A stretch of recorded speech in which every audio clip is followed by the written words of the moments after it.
60 రోజుల్లోనే ఇంగ్లీష్ నేర్చుకునే అద్భుత అవకాశం మీకోసం. ఇప్పుడే స్పోకెన్ ఇంగ్లీష్ క్లాస్లో జాయిన్ అవ్వండి. నమస్తే రమగారు. నమస్తే జయ. రమగారు, శనీశ్వరుడు మనము ఆయన అంటేనే భయపడిపోతూ ఉంటాం కదండి. ప్రత్యేక దర్శనాలు మాత్రమే చేసుకుంటాము, ఆలయాలు కూడా చాలా తక్కువ ఉంటాయి. అవును. ఈయనకి సంబంధించి అసలు కథ ఏమన్నా ఉందా? ఎందుకు ఈయన భయపెట్టేస్తున్నాడు జనాన్ని?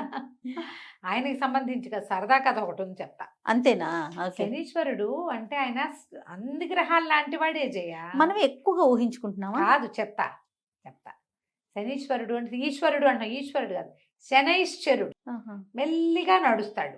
మనకి అందరూ వెళ్ళిపోతారు. నవగ్రహాలు మన వీటిలలో ఉంటాయి. మన జాతక చక్రంలో మన దశల్లో 9 మందికి ఉంటాయి. అన్నీ ప్రధానికి టైం ఉంటుంది. ఈయన స్లోగా వెళ్తాడు, దశ నడవదు. ఉమ్. పైగా ఈ శనిలో అర్ధాష్టమ శని అని, అష్టమ శని అని, ఏలినాటి శని అని, ఏవో బోల్డ్ బోల్డ్ బోల్డ్ బోల్డ్ పేర్లు. అవునవునవును. ఈ దశలో ఏంటంటే పని అవ్వదు, ఏది నజ్జుగా ఉంటుంది. బద్ధకంగా ఉంటారు మనుషులు, లెథర్జికల్గా ఉంటారు. వీళ్ళకి పనిచేసే వాళ్ళకి బద్ధకమే వస్తుంది. వీళ్ళకి ఏది అవ్వదు, పని అవ్వదు, చదువు అవ్వదు, పెళ్ళి అవ్వదు, అన్ని స్లోనే. స్లో. అట్లా కష్టం అన్నమాట. వ్యాపారాలు నడవకుండా ఉంటాయి, విద్యాభ్యాసం నడవకుండా ఉంటుంది, స్లోగా నడుస్తుంది. పోతూ పోతూ శని మంచి చేసి పోతాడు, అలాంటివి కూడా చెప్తారు పెద్దవాళ్ళు. శని దశ ముగిసేటప్పుడు మంచి చేసేది. చాలా విసిగించేస్తాడు, కానీ చివరికి వెళ్ళాక మంచి మంచి చేసి వెళ్తాడు. ఏవేవేవో చెప్పుకుంటారు.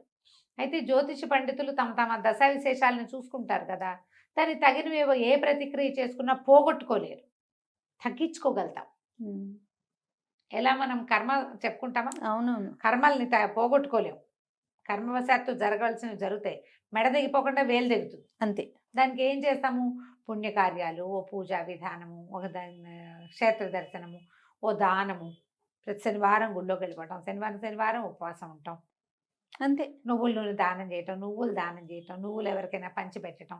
శని క్షేత్రాలు ఏ ఉన్నాయో అక్కడ శివుడికి రుద్రాభిషేకం చేసుకోవటం, శనికి తైలాభిషేకం చేయించటం, ఇట్లా ఏవో చేయించుకుని ఏదో కొంచెం ఇదిగా నడుస్తారు. పాత ఒక చందమామ కథ ఉంది, చెప్తాను చూడు. ఓకే అండి. పూర్వం ఒక ఊళ్ళోనట ఒక జ్యోతిష్య పండితుడు ఉండేవాడు. ఆయన ఎప్పటికప్పుడు బాగా అందరికీ జ్యోతిష్యం చెప్పేవారు. జ్యోతిష్యం చెప్పి తనది కూడా ఎప్పటికప్పుడు పరిశీలన చేసుకుంటూ ఉండేవారు. అయితే కొన్ని కొన్ని దశలు ముందే కనపడవు, దగ్గరకు వచ్చాక తెలుస్తుంటాయి, కొంత మార్పు వస్తూ ఉంటుంది. సరే, ఈయన ఒకసారి ప్రశ్న వేసుకుని చూసుకుని, నాకు తనకి ఏలినాటి శని రాబోతోందని 7 సంవత్సరాల శని తెలుసుకున్నాడు. శనిని ఎలాగైనా మేనేజ్ చేయాలనుకుని ఆయన ఇల్లు వాకిలి పెళ్ళాం పిల్లలకు అప్పచెప్పి ఎక్కడికో పోయి తపస్సు చేయటం మొదలుపెట్టాడు శనీశ్వరుడు కోసం. బోల్డ్ రోజులు తపస్సు చేశాక శనీశ్వరుడు ప్రత్యక్షమయ్యాడు. ఏమిటయ్యా భలేవాడివి, నా కోసం ఎవరు తపస్సు చేయరు, నువ్వేమిటో నా కోసం తపస్సు చేసావు, భలే వింతగా ఉంది, ఏమిటో చెప్పు నీ సంగతి అన్నాడు. మన జ్యోతిష్యుడు అన్నాడు, పండితుడు, అయ్యా నాకు ఏలినాటి శని ఉందండి, 7 సంవత్సరాలు తమరు పడతారు నన్ను, మరి మేము ఎందుకు తపస్సు చేశానంటే నా సమయం తగ్గించండి, నన్ను వదిలేయండి అన్నాడు. నన్ను వదిలేయండి అన్నాడు. శని అన్నాడు, అట్లా ఎట్లా కుదురుతుంది, నువ్వు తపస్సు కాదు తలకిందులుగా తపస్సు చేసినా సరే కుదరదు. సరే, నువ్వు ఇంత తపస్సు చేసావు, అసలు ఎవ్వరూ నా కోసం తపస్సులు చేయరు, నువ్వు ఒక్కడివే చేసావు, నిన్ను ఆదర్శంగా తీసుకుని చాలామంది చేస్తారు, తగ్గిస్తా, ఒక ఏడాది పాటు నిన్ను పట్టుకుంటాను నేను. తగ్గించడం అంటే 6 ఏళ్ళు తగ్గించేశాడు. తగ్గించి ఏడాది చేస్తాను అన్నాడు. సరే, ఈయనకి ఇంటికి వెళ్ళిపోమని శని గారు మాయమైపోయాడు. ఇంటికి వచ్చాడు కానీ భయమేస్తుంది. మళ్ళీ వెళ్ళాడు తపస్సుకి, మళ్ళీ తపస్సు చేశాడు. మళ్ళా శని గారు ప్రత్యక్షం అయ్యారు. నన్ను వదిలి మహానుభావ అని 10 విధాలా అడిగాడు జ్యోతిష పండితుడు. ఆయనే అన్నాడు, నీ జ్యోతిషం చాలా అద్భుతంగా ఉంది, చాలా బాగుంది, మంచి బాగా కనిపెట్టావు, నువ్వు బాగానే ఉంది, కానీ పట్టకుండా వదిలిపెట్టడం అనేది కుదరదు. సరే, నువ్వు ఇంత తపస్సు చేసావు కాబట్టి 7 ఘడియల పాటు నిన్ను నేను పట్టుకుంటాను, నా వల్ల రాదగిన ఇబ్బందులు 7 ఘడియల పాటు ఉంటాయి నీకు, సరేనా అన్నాడు. 7 ఘడియలు అయితే మేనేజ్ చేసుకోవచ్చు, సరేనన్నాడు. ఆయన వెళ్ళిపోయాడు. ఈయన మళ్ళీ ఇంటికి వెళ్ళి అందరికీ జ్యోతిష్యాలు చెప్పుకునేవాడు, ఏదో ఇల్లు వాకిలి చూసుకునేవాడు. రోజులు గడిపేసరికి అలా మెల్లిగా కౌంట్ చేసుకోగా క్రమంగా ఆయనకి తెలిసింది, ఇక రేపే మన 7 ఘడియలు సమయం, శని పట్టుకోవాల్సిన సమయం వచ్చేసింది. ఆయన అంత కీన్గా చూసుకోగలడు. గ్రహాల కదలికలు అంత చదవగలడు ఆయన. అదే కదా చదవటమేగా, కదలికల్ని చదివి చెప్తారు మనకి. ఇతను ఏం చేశాడు, ఇంట్లో ఉంటే శనిగారు పట్టుకుంటే ఏ ప్రాబ్లమ్స్ వస్తాయో అని దండం కమండలం పుచ్చుకుని, ఏమేవ్ నేను కాస్త అలా వెళ్ళి తపస్సు అది చేసుకుని వస్తానని చెప్పి, రేపొద్దున వస్తాలే, అదే ఇంకో రోజు ఒక రోజు ఆగి వస్తానని ఏకాంతంగా, ఎవరైనా ఉంటే కదా సమస్య. అంతేగా. నువ్వు నేను ఉన్నావు, పొరపాటున ఒకళ్ళకొకళ్ళని తగిలితే నీకేదైనా పెద్ద దెబ్బ తగిలితే అది నారాయణ నా మీదకి వస్తుంది. నువ్వంటూ లేవనుకో, అసలు సమస్య లేదు. సమస్య లేదు. నేను ఒక్కడైతే నాకేం సమస్య వస్తుంది? రెండో మనిషి ఎప్పుడు సమస్యలు రెండో వాళ్ళ వల్ల వస్తాయి, రెండో వాళ్ళతోటే సమస్య.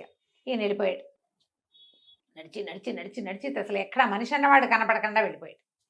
వెళ్ళే దారిలో బాగా దాహం పుట్టింది ఆయనకి. దాహం వేస్తుంది. ఏం చూద్దాం అటు ఇటు చూస్తే నీళ్ళైతే కనపడలేదు, కానీ పెద్ద పుచ్చ తోట ఉంది, పుచ్చకాయల తోట. ఆ రైతుతో మాట్లాడాడు. కోసుకోండి బాబు, మీకు కావాల్సిన పుచ్చపండు అన్నాడు. ఈయన మంచి వలంగా ఉన్నది ఒక మంచి కాయ కోసుకుని దాంత పగలగొట్టి పుచ్చకాయ ముక్క అంతా తిన్నాడు. దాహం తీరిపోతుంది, ఆకలి కూడా తీరిపోతుంది. అక్కడ ఈయన అంగాస్త్రం వేసుకున్నాడు. పైన భుజం మీద ఒక అంగవస్త్రం ఉంది. ఆ అంగాస్త్రంలో ఈ పుచ్చకాయని మిగిలిన సగాన్ని మూటగట్టుకుని దాన్ని భుజాలు వేలాడేసుకుని ఎక్కడికో దిగంతాలకి నడిచిపోయాడు. అక్కడ ఏదో పురాతన మందిరం ఉంది, పిట్ట పురుగు లేదు అక్కడ, మనిషి అన్నవాడు లేడు, పిట్టలు కూడా లేవు. ఈయన సరే ఈ సంచి ఇది ఉందిగా మూట, ఈ పుచ్చకాయ దాహం వేసినప్పుడు మళ్ళీ 2 ముక్కలు నోట వేసుకోవచ్చు, కాస్త తీస్తే వస్తుంది. పుచ్చకాయ ముక్క అనగా ఎంత, అది తీసి స్తంభాన్ని కానించి ఈయన బాస్పెట్లు వేసుకుని కాస్త అక్కడక్కడ శుభ్రం చేసుకుని బాస్పెట్లు వేసుకు కూర్చొని ఓం అని ధ్యానం చేసుకోవటం మొదలుపెట్టాడు. పునశ్చరణ. సరే ఏమైంది, ఆ పురాతన దేవాలయం ఉన్న ప్రాంతం ఒక రాజుగారి పరగణాలోకి వస్తుంది. రాజుగారి అబ్బాయి మధ్యాహ్నం నుంచి కనపట్టాల. పిల్లాడు ఎక్కడికో ఆడుకోవడానికి వెళ్ళాడు, పిల్లవాడు కనపల్లా. ఆ పిల్లాడి కోసం వెతుక్కుంటూ వస్తున్నారు. వచ్చిన వాళ్ళు ఇప్పుడు ఈ మందిరం దగ్గర ఎవరో మనిషి పొలకం ఉందని ఎవరో చెప్పారు. పిల్లాడు ఏమైనా ఆటకు కానీ అటు వెళ్ళాడేమోనని 4 సైనికులు ఇటు పరిగెత్తుకుంటూ వచ్చారు. ఈ పక్కకు వచ్చారు, గుర్రాలు వేసుకొచ్చేసారు. ఈయన దారిని జపం. దూరం నుంచి చూస్తే ఒక ధూర్త బ్రాహ్మణుడు కొంగ జపం చేసుకుంటున్నాడు. వాడి పక్కన ఒక మూట గట్టి ఉంది, ఎర్రగా కనిపిస్తుంది, రాకుమారుడి తల అని భావించేశారు. శనిగారు పట్టాడు. ఈ పుచ్చకాయ సగం విరిగిన ముక్క తల్లాగా అనిపించింది. ఇప్పుడు పుచ్చకాయ ముక్కని తెల్లటి బట్టలో మూట కట్టి పెడితే కాసేపటికి అదంతా ఎర్రగా వచ్చేసి, ఆ కంచి ఇంకేముంది ఏంటో ఎర్రగా కనిపిస్తుంది, తలకాయలాగా కనపడుతుందని మేఘాల మీద దూకేశారు ఇక్కడికి. వాళ్ళు వచ్చిన ఈయన తపస్సుకు లేవాలి. ఈ కాలంలో ఎవడు ఇంత తపస్సు చేసుకునేవాడు? ఆయన ఎవరు రారన్న నమ్మకంతో తపస్సమాధిలో మునిగి నిద్రపోతున్నాడు. అక్కడి నుంచి వీళ్ళ మూట తీసి చూస్తే అది తలకాయలాగానే కనపడింది వాళ్ళకి. ఈయన కర్మానికి, ఈయన పట్టిన శని వల్ల అట్లా కనిపించింది. అక్కడి నుంచి లేలే అని లేపేసి రెక్కలు బట్టి లేవదీశారు. రాకుమారుడు ఏడి అని అడిగారు. నాకేం తెలుసండి అన్నాడు. నీకేం తెలియటమేంటి, తలదరికి ఇక్కడ పెట్టావు, పిల్లాడి మొండవేది, మొండవేమిటి, ఇది పుచ్చకాయ అన్నాడు. పుచ్చకాయ ఏమిటి చూడంటే ఈయన కూడా తల్లాగానే కనపడి, ఇదేమిటి ఇదేదో కనిపిస్తుంది అనుకున్నాడు. ఆయనకు అర్థం కాల ఏం కనపడుతోంది. అక్కడి నుంచి రెక్కలు పుచ్చుకున్నాడు, పెడరెక్కలు విరిచిగట్టి తీసుకుపోయారు. రాజుగారి దగ్గరికి తీసుకెళ్ళిపోయారు. రాజుగారు అప్పటికే కంగారు పడిపోతున్నాడు. రాణిగారు ఏడ్చేస్తుంది. మంత్రి సైన్యాధిపతి అటు ఇటు తిరుగుతారు. ఎవరో వస్తున్నారని చూసుకున్నారు. చూసుకుంటే ఇంకేముంది, నెత్తురోడుతున్న తలకాయ పుచ్చుకొచ్చారు వీళ్ళు. అందులో ఇట్లా పైకి లేవదీస్తే రసం గారదు, అందులో నుంచి నెత్తురోడిపోతుంది. ఆ గుడ్డంతా ఎర్రగా అయిపోయింది. అక్కడి నుంచి రాజుగారికి చెప్పారు. రాకుమారుడు తల తరిగేశాడు. ఈ బ్రాహ్మణుడు పక్కన పెట్టుకున్నాడు, ఏదైనా పూజలు చేస్తున్నాడో ఏమిటోనండి. దాన్ని ఇట్లా ఊడదీసి చూపిస్తే కళ్ళు మూసేసుకున్నాడు రాజుగారు. అమ్మో నా పిల్లాడని. ఆయన కూడా పిల్లాడిలాగానే కనపడింది అది. ఈ ధూర్త బ్రాహ్మణుడిని తల నరికేసేయండి, వెచ్చస్థానాన్ని తీసుకోండి, తలార్లను గాకేయండి అన్నారు. ఈ బ్రాహ్మణ ఆయన్ని మోసిపోయారు. ఆ పుచ్చకాయ కూడా చేత్తో పుచ్చుకెళ్ళారు అక్కడికి. ఆ వజ్రస్థానం ఎక్కడుంది, ఈ పురాతన మందిరం ఓ వైపు ఉంటే రెండో వైపుకి అది ఉంది. వజ్రస్థానాన్ని తీసుకెళ్తే అందరూ చూస్తారు. బ్రాహ్మణ ఆయన చక్కగా పంచాశీఖ, ఏం చదువుకున్నాడో, పిల్లాడిని ఇంత పొట్టలు పెట్టుకున్నాడు. రాకుమారుడు రేపొద్దున భావి రారాజు వాడు. అయ్యో అయ్యో అని ప్రజలంతా హాహాకారాలు చేస్తున్నారు. ఈయనకి ఏం చేయాలో జపం మర్చిపోయాడు. లెక్కెట్టుకోవడానికి ఏమి బుర్ర కూడా పనిచేయట్లా. లెక్క పెట్టుకుని శని ఇది మనని పట్టింది అది తెలియలా, ఇంకా బొర్రీ కుర్రీ తెలీదు ఆ శని దశలో. అక్కడి నుంచి వజ్రస్థానానికి తీసుకెళ్ళిపోయేసరికల్లా హే భలే ఉంది అని చప్పట్లు వినపడ్డాయి. తీరా చూస్తే రాకుమారుడు నుంచున్నాడు అక్కడ.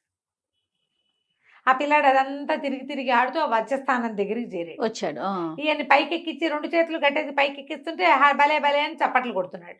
తెల్లబోయారు సైనికులు. ఇదేమిటి రాకుమారుడు కనపడుతున్నాడు, తలకాయ రాకుమారుడు అన్నాం కదా అని సంచి పొడదీశారు. చూస్తే పుచ్చకాయ మొక్కలు అందులో. శనిగారు వదిలేశాడు. అయిపోయింది. 8 గడియలు 7 గడియలు 7 గడియల పాటు అందరినీ భ్రమలోనే ముంచేశారు. వీళ్ళని దుర్మార్గుడుగా చూపిస్తాడు శని ప్రపంచాన్ని. అంతేగా. ఆ సమయం అయ్యేదాకా వాడెవ్వరికి మంచివాడుగా కూడా ఉండడు. మోసకారిగా, దుర్మార్గుడుగా, చేతకాని వాడిగా, చవటగా, ఇంట్లో వాళ్ళకేమో చేతకాని వాడిగా కనిపిస్తాడు. అంత మోసం చేయగలడు, అంత పని చేయగలడు ఆయన. 7 గడియలు అయిపోయాక అక్కడి నుంచి రాజుగారు పరిగెత్తుకొచ్చి మమ్మల్ని క్షమించండి, ఏమిటో ఈ పుచ్చకాయ ముక్కను మేము రాకుమారి తలగా భావించాం, పిల్లాడు సైతలా మాకు శుభ్రంగా క్షేమంగా ఉన్నాడు అని దండం పెట్టాడు. దండం పెడితే ఈయన అన్నాడు, తందేముందిలేండి ప్రభు, పోయిన మతి తిరిగి వచ్చింది, తప్పిపోయిన పిల్లవాడు తిరిగి వచ్చాడు, తల పుచ్చకాయగా మారిపోయింది, శని తొలగిపోయాడు అనేసరికి శని ఏమిటండి అన్నాడు. అంటే ఈయన తన కథ అంతా చెప్పండి. నేను ఒక జ్యోతిష పండితుడిని, 7 సంవత్సరాల శనిని తప్పించుకోవడానికి దాన్ని ఏడాదిని 7 గడియలుగా మార్పించుకున్నాను. ఆ 7 గడియల కాలంలోనే నేను ఇలాగా పట్టుబడాల్సి వచ్చింది, ఇట్లా దుర్మార్గుడిగా ప్రజలందరితోటి మాట పడాల్సి వచ్చింది, ఏదో ఒకటి చేసే ఉంటాననే మాట మోసుకోవాల్సిందే నేను అనేసరికి రాజు ఆశ్చర్యపడి, ఏంటి అంత కరెక్ట్గా తెలుస్తుందండి మీకు అన్నాడు. అక్షరాలా తెలుస్తుంది ఆయన, నీ కొడుకు మీద ఉన్న పీడ కూడా తొలగిపోయింది, వాడు చచ్చిపోయాడని మీరందరూ ఏడ్చారు, వాడికి ఉన్న పీడ పోయింది అనేసరికి రాజు ఎంతో సంతోషించి, మీకు ఎంత విద్వత్తు ఉందండి, మీరు రండి, మిమ్మల్ని మా ఆస్థాన విద్వాంసుని చేసుకుంటాం. శని వెళ్ళిపోతూ ఏం చేశాడు, ఊళ్ళో జ్యోతిష్యం చెప్పే ఆయన్ని ఆస్థాన పండితుడిని చేశాడు. మంచి చేశాడు. ఇలా జరుగుతుంది. ఈయన రాజుగారు ఆస్థాన పండితుడు తర్వాత హాయిగా ఉన్నాడు. కథకంచికి మనం ఇంటికి శనిదేవుని మహిమలు ఇలా జరుగుతాయి.